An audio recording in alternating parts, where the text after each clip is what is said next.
Alright, welcome back to another episode of Dirty Dave's Garage. Today we're going to be doing a transmission drain, change the filter, try to flush some of the old tranny fluid out.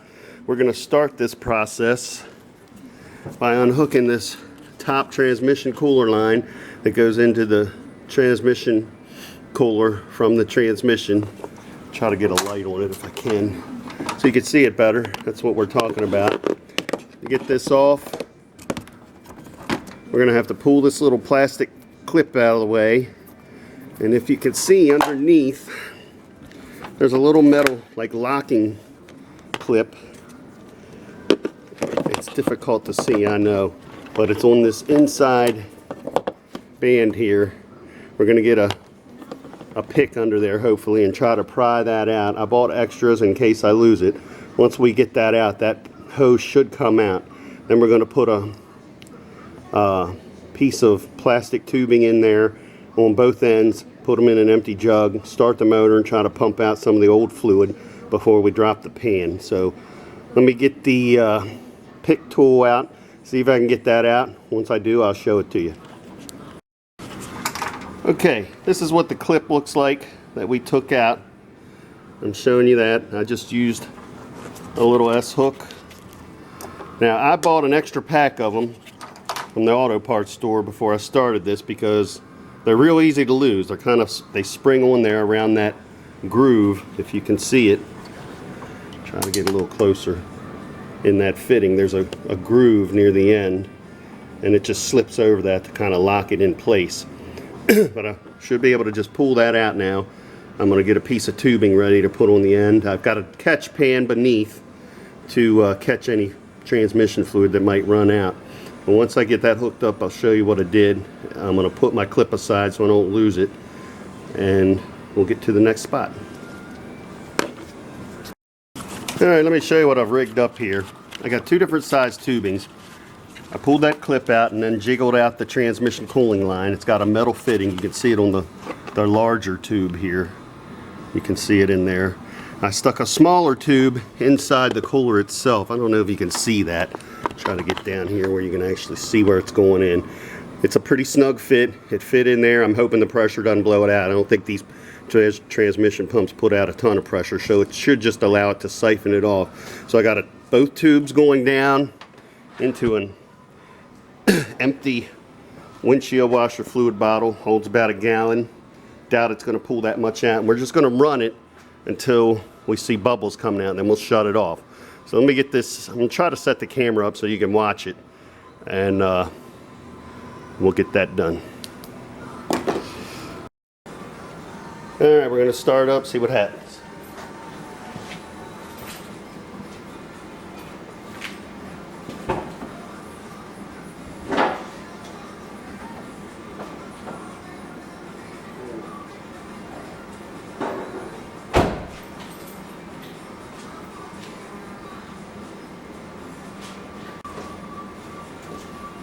Forgot I have a remote start on this truck, so we're just going to use that. Well, let's see what happens when we start her up.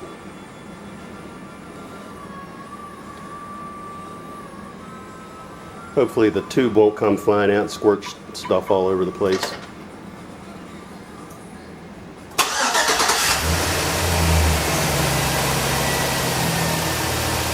Here it comes. Filling up.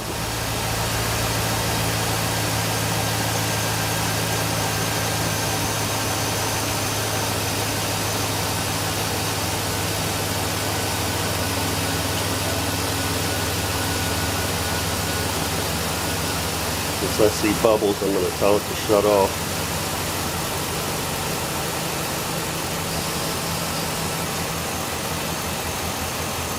Or when it gets close to the top.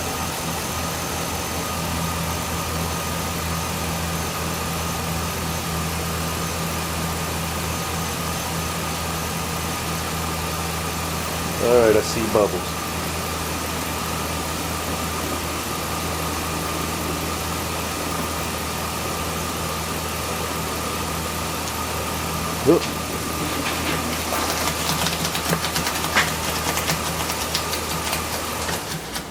Alright, shut the truck off.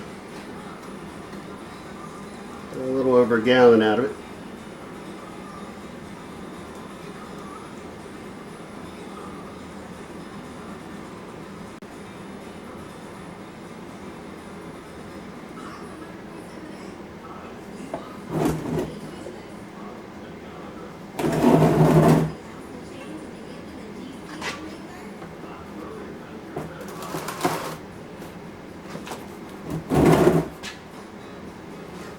That hang and drain out. Now once we get the transmission pan dropped and the filter changed, I'm going to fill it up. I bought a gallon of the good transmission fluid and a gallon of the cheap Walmart transmission fluid. We're going to dump the gallon of Walmart transmission fluid in first and then flush it out again like this, and then we'll reattach that transmission line and top it off with the good GM transmission fluid. So let me get the truck in the air and we'll be back. Right. Okay, so we got the truck in the air. You can see I left these tubes hooked up because they're still dripping a little bit. Got them going into a drain pan down below. Put the jack stands under the truck just to be safe. I'm probably going to use one of them to lift the transmission up. I'm going to try, I saw a trick somebody used, disconnecting, let me get back here so the lighting's better, these two transmission mount bolts that are up in here, if you can see them, just disconnecting them, and then use one of my jack stands to lift the transmission up an inch or so to hopefully give me enough clearance to get the pan out without unhooking the exhaust. So that's the game plan, because otherwise your exhaust is probably going to be in the way. I mean, I might be able to get it out. It looks like got a few inches. We'll try. But let me get working on that and we'll see what we end up with. If I can get the pan out, great. Piece of cake. If not, we'll take other measures. We'll be back. All right, before we get going, make sure you get your drip pan in place. Just to show you, I have a regular oil pan drain here, but I put one of these like top hat oil pan. You know, it just makes your oil pan bigger. It's just like a giant funnel. These things are great to have. I'll put a link to one if I think of it down in the description if you want to get one of my affiliate links. But they're pretty cheap, and when you're doing a messy job like the transmission change, they come in handy. So, just to show you what we're getting ready to do here, we got to get all these bolts out. They're 13 millimeters. I'm going to use a little electric ratchet with an extension. I'm not going to waste your time showing me getting these bolts out unless I have any problems. But we're going to loosen the front bolts first. Actually, you know what? We're gonna do it from this end. We're gonna loosen these bolts first. Try to get the oil to come out this side, the passenger side front. So we'll move our pan over here. We'll keep the bolts on in the back, just a couple to hold the pan in place, and we'll knock all the rest of them loose in the front and try to guide the oil down that way. So that's the game plan. We'll see how it works out. One last quick tip, as you're taking your bolts out, keep track of them. I'm putting mine in a little metal catch pan, magnetic catch pan. But make sure if you pull any out that are of a different length, check them. As you pull one out, check it next to the last one you pulled out. Make sure they're all the same. If they're not, if one's longer, make sure you make a note for yourself which holes the longer bolts go in. I don't know if these are going to be different or not. I'm just telling you it's a good idea. All right, so we're going to start getting these out. All right, quick update. So the shift linkage is kind of in the way. So hopefully you can see this. I took a screwdriver and just popped it off. It just pops onto a little nub here. Hopefully you can see it. It just pops on there. I just popped it away with a little pry bar. Back here, to get the back end away, let me move my drain pan so I can actually show you what I'm talking about. The back end of the linkage hookup. Let's see if I can get my light to stay where. Yeah.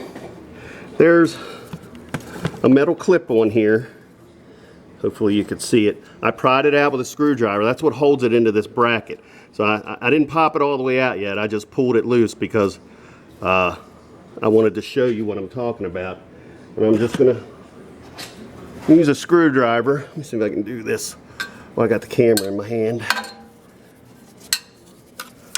Yeah, I'm at the wrong angle, but you get the idea. You just pry that out and it should let you get this away from the bracket once you get that pin out.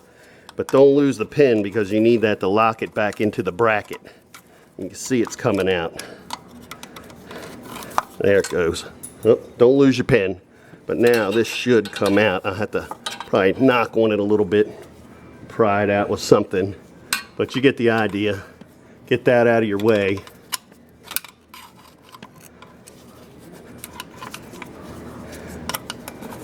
Oh, looks like you have to push the tabs in. I can't do this with one hand, but it looks like there's a tab probably at the bottom and the top, and it probably slides in from the back and then comes out.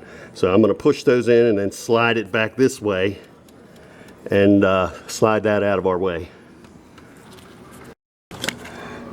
All right, so we got it out of that locking bracket. It's easier to squeeze the tab that's on the top first and kind of push it up a little bit, and then push the bottom one in and push the whole assembly back just a little, and then it slides out of the bracket. So now that's out of our way. But you can hopefully you can see how it's got these tabs you push down on the top and the bottom. Push the top one down first, get your hand up there or a screwdriver or something, and get the top started, which will have this thing pointing up at an angle a little bit, like this. Then push the bottom one from underneath and slide it forward and it pops free. All right. Now we're going to get the pan the rest of the way loose. Alright, just a quick update. So I took all the bolts out except for a couple around the back here. Hopefully you can see them. I left the 3 in the back, towards the back of the truck. I have one on the back right side and one, the second from the back on the left side, driver's side. I'm about to pull that one out. I used actually a plastic scraper to get up under the front right corner and hammered that in with a rubber mallet. Put a screwdriver under it just to pry it gently to break the seal, which worked. But the plastic, you know, I put the screwdriver underneath the plastic and tapped it in so I didn't damage the top mating surface. But do it gently, no matter how you do it. You don't want to scratch it up and end up with leaks or anything. So I'm going to go ahead and rust it the rest of the way loose. Again, we've already pumped out some of the fluid, so there shouldn't be much left in the pan. But I'm just going to take those last couple bolts out and try to get the pan out of there, hopefully without having to disconnect the exhaust or the transmission. But we'll see. We'll be back. All right, quick update. We're going to go ahead and pull these 2 transmission bolts out. There's 2 of them up in here under this cross member. It's 15mm bolt. We're going to do that, and I'm going to put one of my jack stands under the front, or the like bell housing, and try to lift up the transmission just an inch or so. Being careful, I don't lift it up off the car lift, and hopefully that'll give us enough clearance to get this pan out the rest of the way. We'll be back.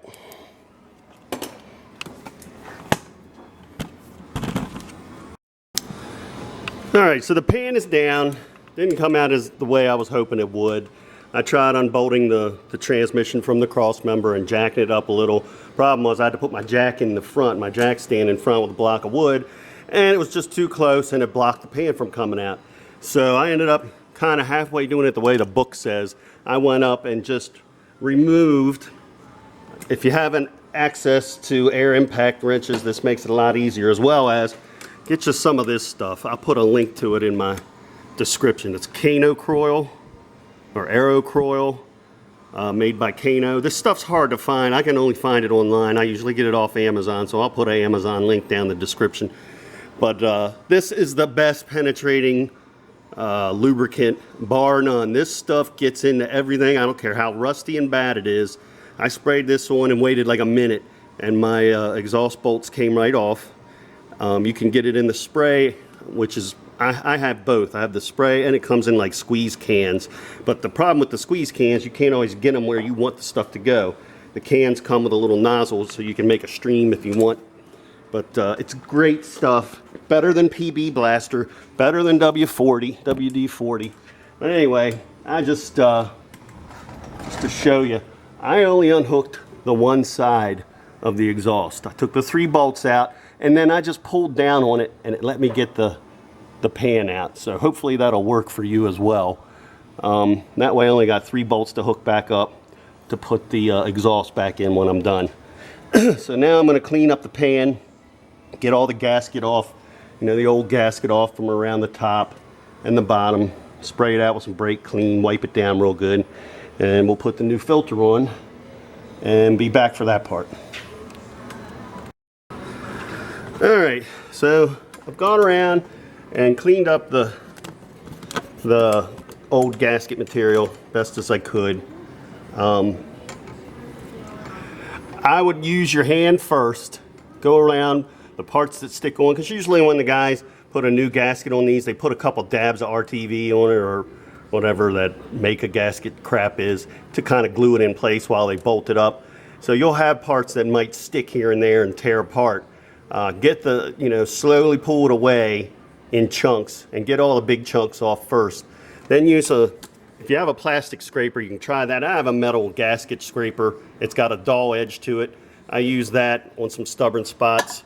You don't want to gouge it. Use a razor as your last resort. I did have to use a straight razor blade on a couple spots where that glue was. Just gently scrape it away. I mean very gently. You don't want to gouge that surface at all or scratch it. You can use your fingernail too. I use my fingernails as much as possible to get little bits off.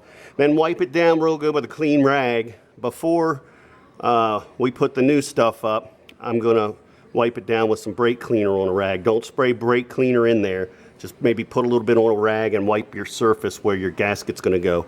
I did pull the old filter out. It's sitting here draining. You just have to grab that and wrench it out. Now, they come with a new seal, and I'm looking up in there. A lot of the videos I've seen, the seal is more flush with the body, and it's easier to get in there and get it out. I thought about putting a hook up there, a pick hook, and trying to pull it out, but I don't want to risk scratching it up. I've never changed one of those things out before and never had a problem. So I'm just going to put the new one up there. I don't see anything wrong with that one. It's working. I'm just going to shove the new filter in it when I'm ready to button it back up and be done with it. I'm not going to take any chances scratching anything up in there. But anyway, that's how I'm doing it. Doesn't mean you have to do it that way. If you want to go the whole 9 yards and try to bang that thing out with a hammer or whatever, have at it. But I don't think you're going to have problems if you leave the old one in there. All right, we'll be back. We're going to clean off the gasket from the old pan in a second. I'll show you how I'm doing that. But, I mean, not much to it. You just flip it over, scrape it out, wipe it out as best you can. It's not rocket science. The hardest part is getting the top part clean, because this one you can move away and work on it by hand. So if I see anything worth recording, I will.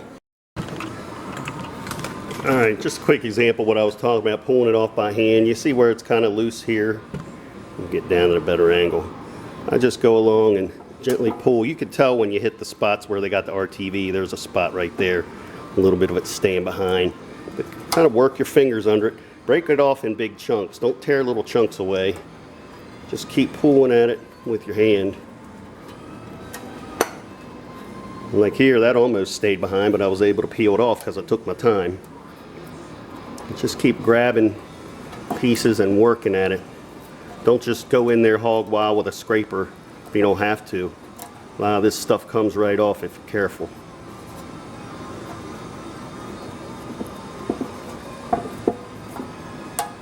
There's a tough spot there. In that back corner, it's glued on pretty good, but I got most of it. There's a little bit behind. We'll take a little scraper to it in a minute.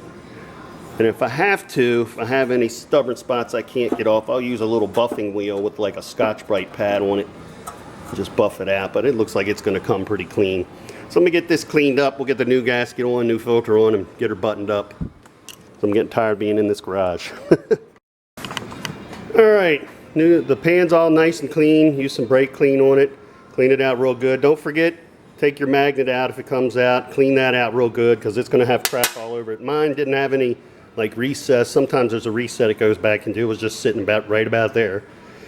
Hose it out, put the new gasket on, put all the bolts through to hold the gasket in place for me. Got my new filter here, and I put a little transmission fluid on the end. I'm going to shove that up.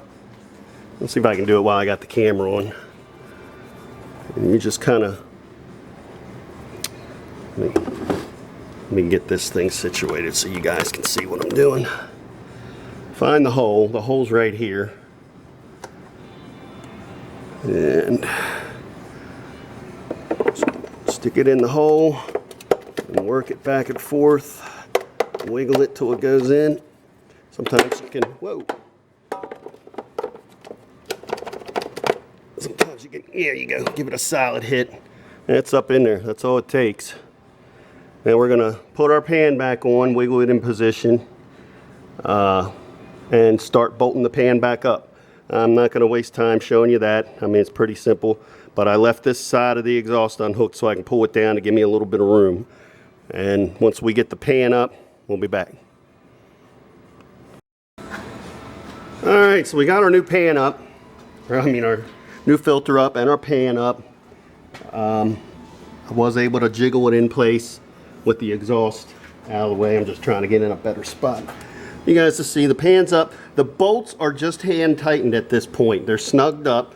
I'm about to torque them down, and I'm just going to go in a circular pattern, no star pattern or anything. I'm just going to slowly go around. They're all snugged up. This one in particular, near this bracket, I had to use one of these. These are great little items to have. Little spring-loaded jobby that your socket goes on into your ratchet, and help me get around that piece of exhaust to tighten that one up. But these get tightened to 97 inch-pounds, and there is a difference between inch-pounds and foot-pounds. Usually the inch-pounds or torque wrenches are a little bit smaller. I have it set for 97 inch-pounds, and we're going to go tighten them up. Alright, so we got everything buttoned up, got our exhaust put back. There's only those 3 bolts. Went back on, no problem, tightened it up with the air wrench. Got our pan bolts in. They're all torqued up where they're supposed to be, 97 inch-pounds. Went a circle all the way around. Did the last one, this one that's tough to get to that I used my spring extension for. I'm going to take some brake clean and wipe off this exhaust just so I don't have to smell it burning off, and then we're going to get the truck down and put the fresh fluid in. So we'll be back. Alright, it's time to start the final act here. I got 2 gallons of automatic Dextron 4 transmission fluid. Check your year and check a couple sources to make sure you're getting the right stuff. I know after 2005, mine's a 2005, so I'm right on the line. I can use Dextron 3 if I wanted, but Dextron 4 is fine as well.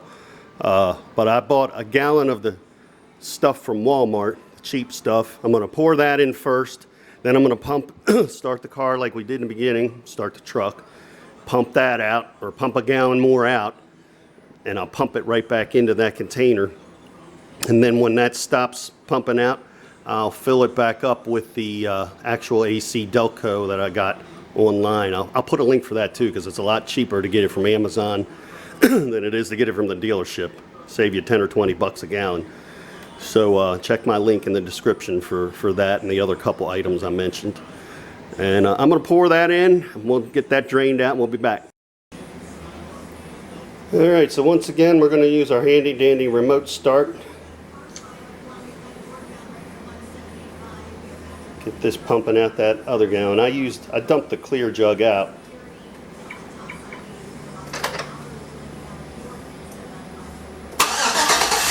So we could see as the other gallon starts coming through. Here it comes.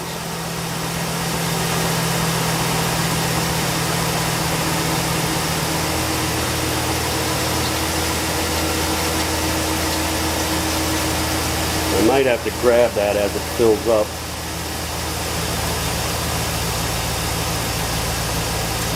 And put it in my other drain pan because there's a delay on shutting this thing off via the remote start. So I'm going to get ready to grab it. It's bleeding out the air now.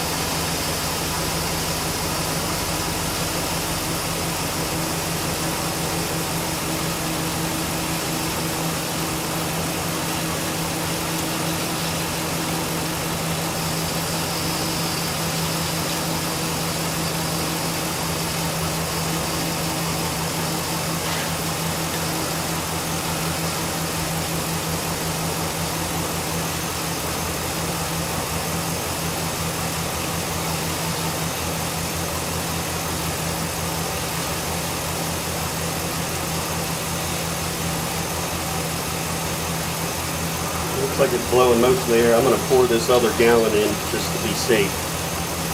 And then we'll start it back up. Might have to go pick up another gallon.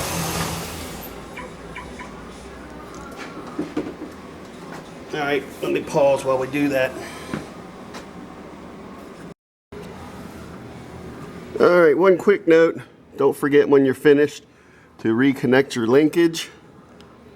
Make sure you put this staple back in that you pulled out to lock it in place. Sorry about the lighting. Just make sure it basically goes in between those tabs you had to squeeze in to get the shift linkage out. You might have to bend it a little, but just get it started underneath both of those little tabs and then tap it in gently with a small hammer or wrench or whatever you got in your hand. Just make sure it gets in there to keep it from coming out. And the top piece, just pop back on. Just put it over the little button and push it in. Okay, we're in the home stretch. I've topped off. I don't know if you can see it. There might be too much glare, but on the dipstick for the automatic transmission, I filled mine up to start right below the first dot. You want your transmission fluid when the engine's hot to be between the two dots. At least on mine, you might have like a scored cross-hatched section in your dipstick. Mine right now is right underneath the first dot. Alright, so the last thing we're going to do is start the truck, go through all the gears, let them sit in each gear, reverse, drive, low, 2, let it sit for about 3-4 seconds in each gear. Then we're going to take it for a drive, get it up to temperature, come back and check the fluid and top it off, get it between those two dots on the dipstick, and that should do it for you. You've got your transmission fluid changed out, got your new filter, should be good to go for quite a while. But hope this was helpful. If you have any questions, leave a comment. Don't forget to subscribe, and you can hit the links in my description for any of the fluids or things that I used for this process, tools, whatnot, down in the description. Take care, and we'll see you next time on Dirty Dave's Garage.